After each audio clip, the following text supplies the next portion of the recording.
3, 2, 1, talk to me. Greetings and welcome to a DHT Tech Review. Today we're going to be looking at the Osmo Pocket 1. Okay. Do I need to upgrade to the Osmo Pocket 3, or can I just keep using my Osmo Pocket and maybe eke out a few more minutes of film from it, where you wouldn't even know if it was actually a Pocket 3 or not? Let's dive into it. Okay. A pocket-sized gimbal camera that puts pro-grade stability and powerful imaging right in the palm of your hand. 3, 2, 1, talk to me. Now the Osmo Pocket has come out. It is $500 US just for the Pocket 3. There are creator bundles, and then they come with microphones, and they are all adding price on price on price on price on price. Maybe we don't need to upgrade. Maybe we just see if we can get any better footage with this and see if it's worthwhile getting into, because you never know with vlogging what can happen. It's worth also noting that this is $200 over the Osmo Pocket 3's $500, and the accessories are cheaper, and the filters are cheaper, and everything is a bit cheaper. Apart from the fact that it's older tech, it's also smaller. Okay. The key things that is very apparent with the Osmo Pocket 3, which is the screen. You now have a much bigger screen that even rotates to activate and also to let you see what you're shooting, as opposed to this. And I mean, this isn't an exact science, but you can see that that is a 1-inch screen right there, and it's tiny. Now, one of the things worth noting is that this does not shoot in vertical mode, it only does horizontal. You have your tilt lock, your first person view, and then your follow mode, but it does not do vertical shooting. So if you want to do social media posts, or you want to have your little Instagram reels going up all the time, this is not going to cut the mustard. You will have to, in post, crop in and put it onto a timeline that's 1920 by 1080, just so that you can then upload in the aspect ratio that you want. Now this one on the screen behind me, the Osmo Pocket 3, it also does the vertical shooting, but it's a bit of a misdirection, because they're not doing vertical shooting in 4K mode. It's going to be 3K in the resolution in vertical mode. It goes into a 1:1 ratio, as you can see on the screen. Is that helpful? Yes. Is it necessary for a purchase? No.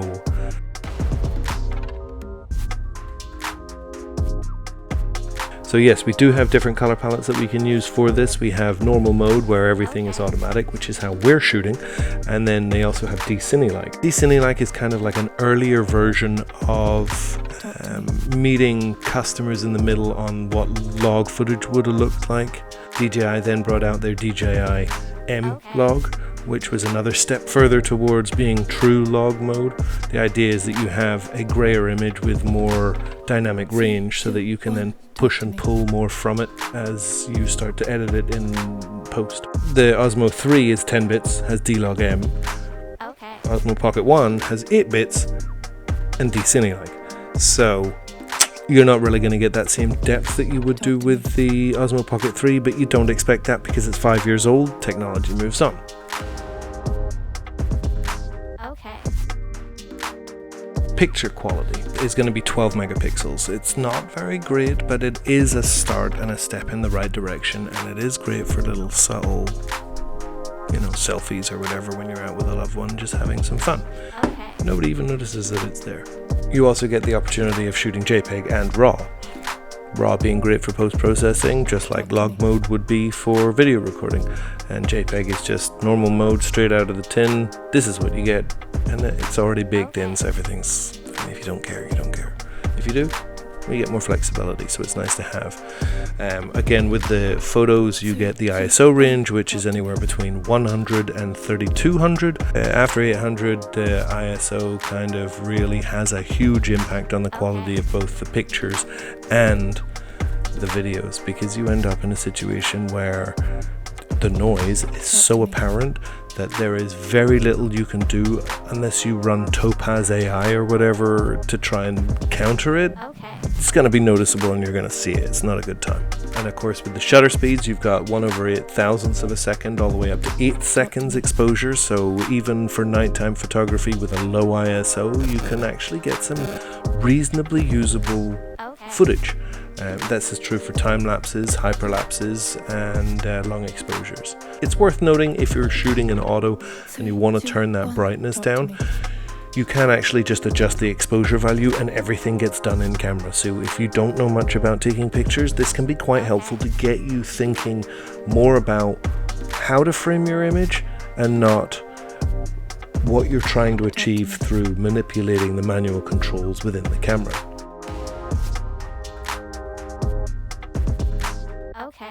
With the following footage that we've taken, I want to throw out there a few consistencies that we've had to decide to do in order to limit the amount of time we're going to spend deep diving into this. So all of the video footage is going to be 25 frames a second.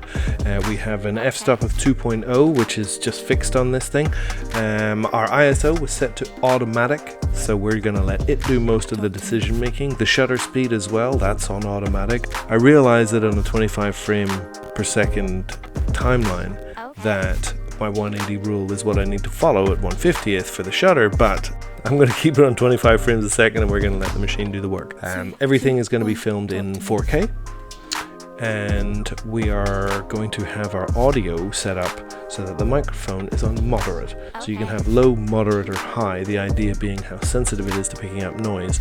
And without any further ado, let's see the real life application on how the DJI Osmo Pocket 1 fares in the real world as I take my dog for a couple of different walks to see how universal is this little camera. Enjoy.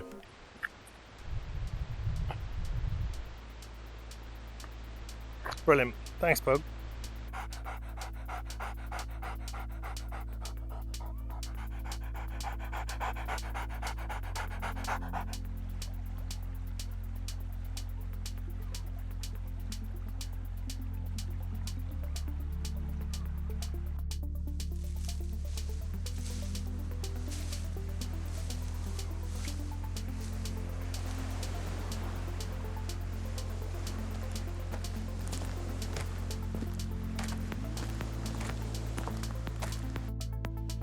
For the Osmo Pocket, you get a variety of different frame rates.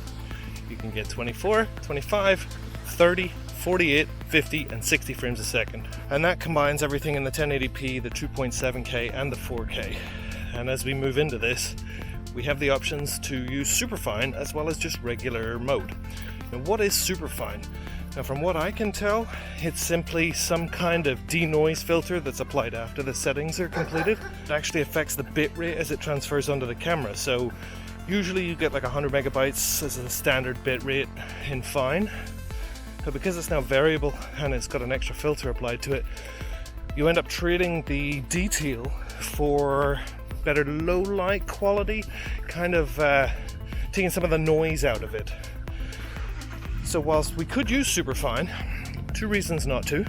I don't really like losing detail, but also it causes the Osmo Pocket to heat up quite considerably in a quite short period of time.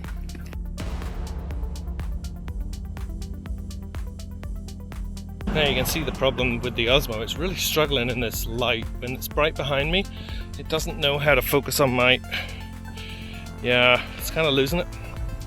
Anyway, as we drill down into the details here, we can start talking about autofocus on the Osmo Pocket 1. You can have it in continuous autofocus, or you can have it in single shot autofocus. Now, depending on your taste, it's pretty cool to do like little sweet reveals with the focus set in the background, so that then you can have like that throwing of the depth of field and make everything look kind of cool. We kind of keep it in continuous because it means like whenever I move in or move out, you're going to get that focus because, you know, I'm holding you at arm's length. This isn't really a perfect science, and I don't really want to check on a 1-inch screen whether or not it's in focus, or plug the mobile phone in and then make that.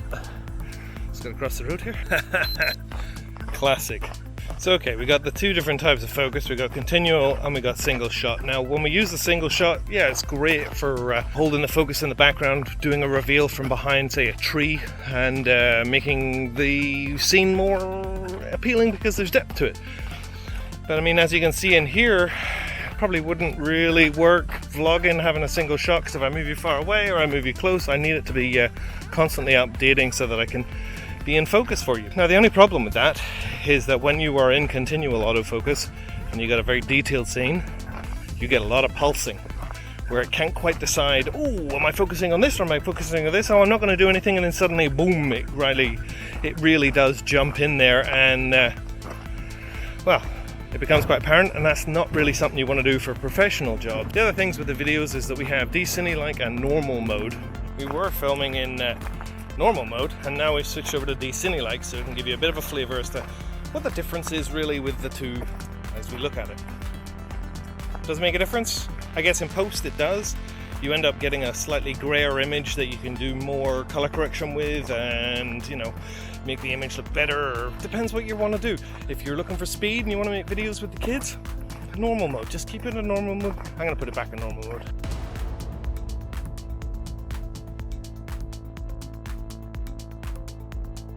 Okay, so right now we're going to do a test of 25 frames a second in 4K. We're just going to walk along, singing a song, see what we do. I can move it around from left to right, I can go up, I can go down. You probably don't notice the difference in the up-down because the gimbal locks on the horizon, so it manages to keep everything as it was. It's pretty cool. Next up, we're going to do the FPV mode. Now what this is it basically, it's first person view and it follows you as you move. So if I tilt the gimbal, you will see a tilt in the footage, such as that. So you can get a much more drone-esque experience. Go low, fly around, maybe fly back. It's kind of cool. Next up is follow mode. It now follows me, so if I tilt up, it'll tilt up. If I tilt down, it'll tilt down. I'm going to try and keep it flat. It'll be kind of cool if you want to go panning around.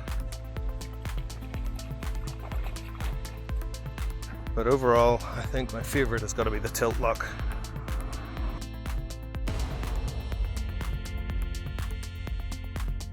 When I flip the camera, face track ID automatically engages. That's not bad. You know, but, oh, nearly lost it. Okay, so ironically, in follow mode, the automatic face track, it's a bit crap. Watch. See, doesn't remember. Still can't quite get me. I'm out the frame. Not even moving it fast. Blech. It's kind of cool. I'm gonna flip you. Hey. See, that keeps me in the center. But this is FPV mode. Yeah, I kind of like that.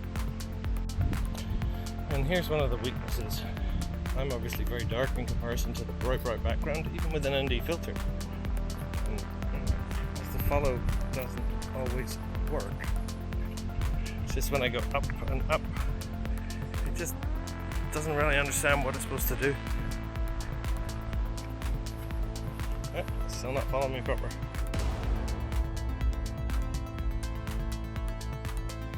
Okay, let's talk about the time-lapse setup right now. Now, does time-lapse work in high and low light? You bet your bum it works in high and low light. You got 4 different points you can set to create a path. Within that path, you can determine time frames. Okay, so the time-lapse you can set up can be any length between 5 minutes and up to 5 hours. You can set it up to do interval shooting, anywhere between 2 seconds and every 60 seconds, which is kind of nice. However, I'm not quite sure how it's going to work with a 5-hour time-lapse every 2 seconds if that's not going to burn the battery out before it finishes doing the job. It'd be worth experimenting to find out though. Also worth noting is that the time-lapse is in actual fact 1080p as well.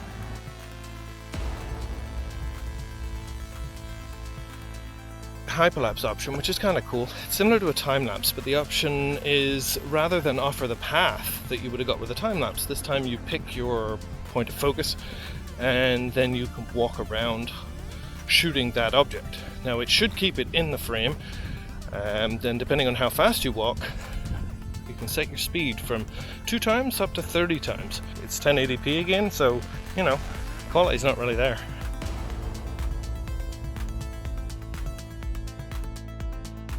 Now on the Osmo Pocket you do have the function to take panoramic images, And of those choices within that, you can have your Panoramic, which is just 4 shots stitched together. It can be very wide, lovely for landscapes. But they also have the option to do 3x3 photo stitching. We had a couple of teething issues with it, but as you can see, it offers a much wider image on what's right in front of you. And if you notice my shadow on the bottom left by the dinosaur, you can kind of see that it's very difficult to tell how wide sometimes this shot's going to be, but it does such a wonderful job at stitching the 9 together that it's hard to know that it is in fact 9 separate shots.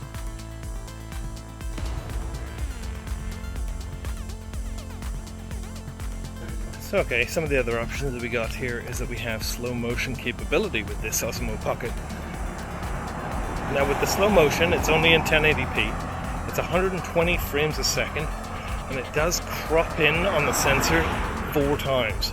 So your result kind of can be cool, but man, I really wish I could have had that in 4K.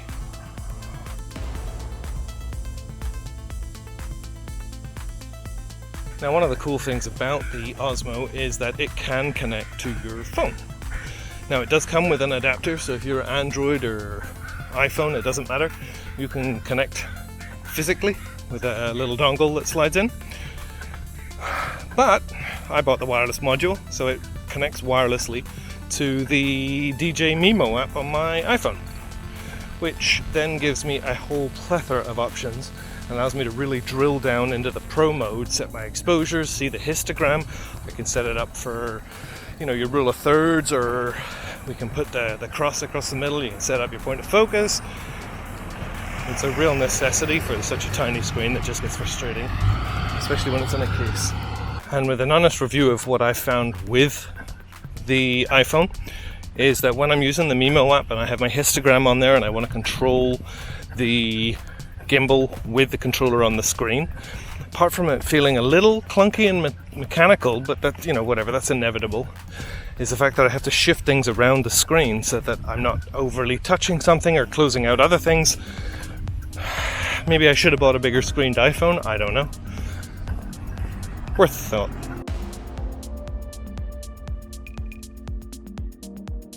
What am I not getting on the Osmo Pocket 1 that I am getting on the Osmo Pocket 3 that would make it better? Fundamentals are fundamentals. Sensor size is always going to be an important discussion point when it comes to these tiny cameras. Having a 1-inch sensor is obviously better than what's in the Pocket 1. Because of that bigger sensor, you end up getting better performance in low light situations because there is a larger sensor that is sucking up the light to then provide you with an image on the other side. Now I hear the Pocket 3 is very good. I personally have never used one, so I can't speak to it, but I would imagine that it, of course, is better. Like, it wouldn't be difficult. However, one of the other things that I am quite interested in is the use of the log now. Instead of having Cine-like, which, as you saw, it's okay, but it's not great. It doesn't give me that total flexibility that having log mode would. I use D-Log M for my Mavic sometimes. I also use D-Log on the Mavic because I like to have that flexibility on like pushing the colors and seeing what I can really do creatively without destroying the image.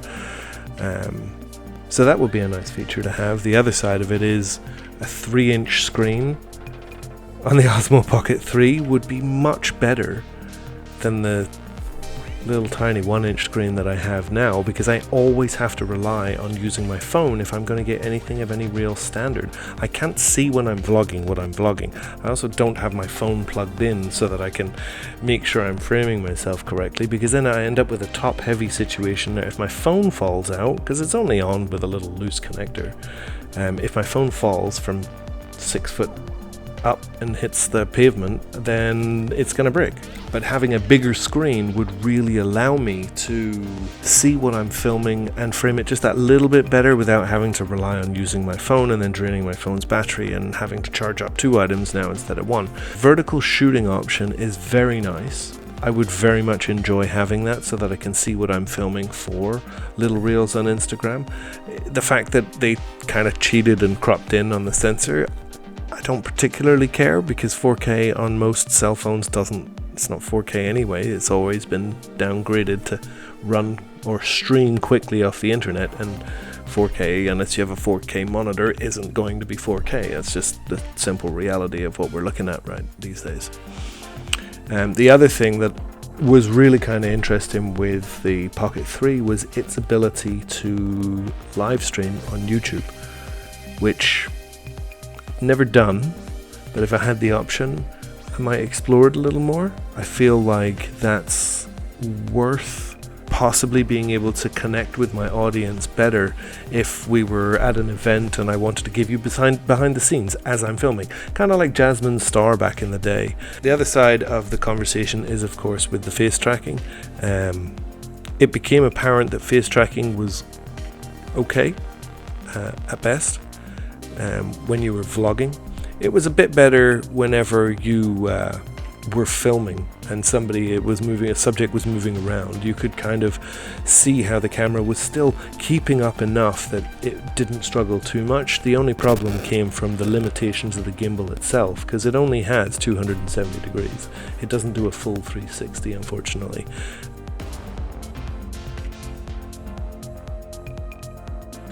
So, overall, what are the thoughts of the Osmo Pocket? I think personally it's a great little camera. It's a great entry into filmmaking if you want to get into it, not just for the adults but also for the kids, or not just for the kids, also for the adults, as it turns out. It's a really intuitive, easy to pick up, quick to learn. You may need to take a little minute to get familiar with it, but once you have that DJI Mimo app, it becomes much easier to make setting changes and to get creative with your styles. You know, you put it in 60 frames a second and then you can slow it down in post and get some buttery smooth imagery.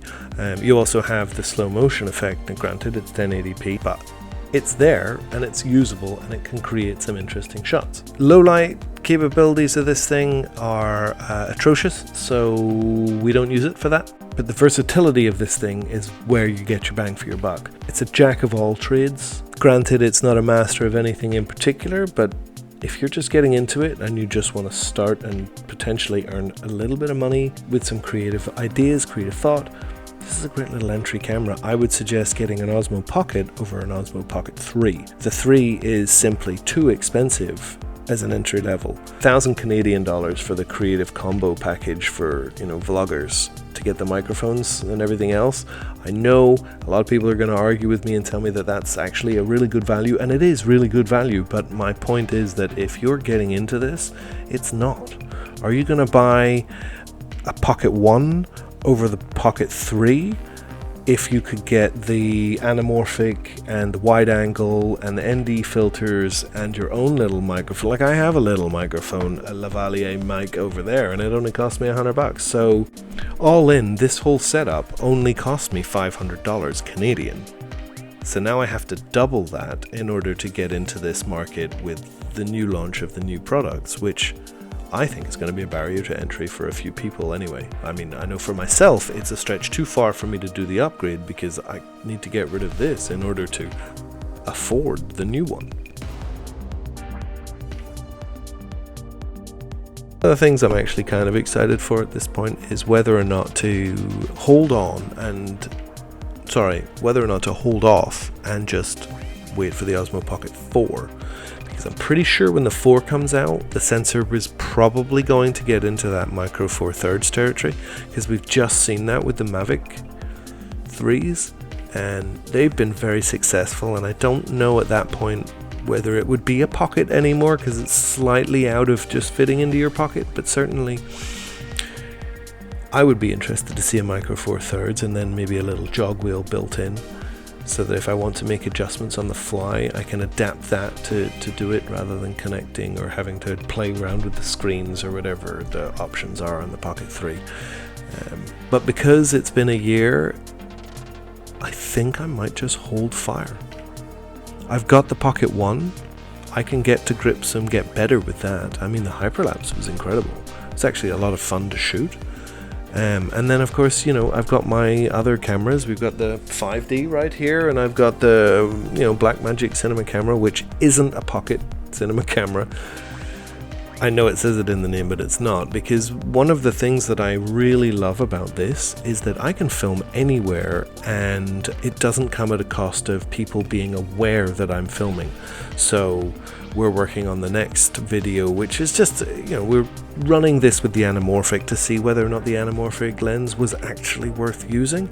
And one of the quirky little things that happened was that we were able to record a band that we're playing without them knowing, or anyone in the audience knowing, that we were recording. It was all very guerrilla style, and that allowed everybody to relax and then capture a more realistic interpretation of how people were behaving.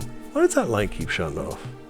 All in, it boils down to what you're going to use it for, how you're going to use it, and how much money you want to spend. And I don't think I'm going to regret keeping this little bad boy over updating to a new one. And on that bombshell of keeping the Osmo Pocket 1 over the Osmo Pocket 3, it's time for me to say goodbye. And of course, don't forget, like and subscribe.